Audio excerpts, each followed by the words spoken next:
Dati akong nurse for almost 3 years. Nag-work ako sa Ilocos, pero sa Manila ako lumaki. Ang maganda doon, EROR staff po ako. Nakita ko yung front row, nag-work ako, pinagsasabay ko siya. Habang after work, nagpa-front row ako.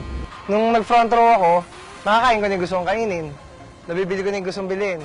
Napupunta ko na yung gusto kong puntahan. At nagagawa ko na lahat-lahat.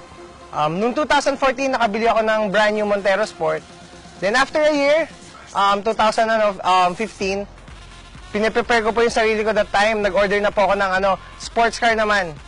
Dodge Challenger naman po. Dumating siya noong December. Ngayon, ito na siya ngayon. So, napakasarap. Siyempre na dati nangangarap lang.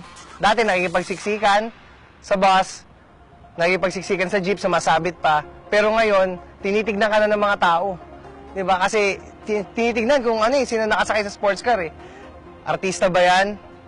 Yung pala, front row member lang. Ang maganda sa front row, di mo na kailangan mag-abroad. Sa front row kasi, kumikita ka na ng malaki, kasama mo pa yung mga mahal mo sa buhay. I'm Xander Alex and I am forever front row.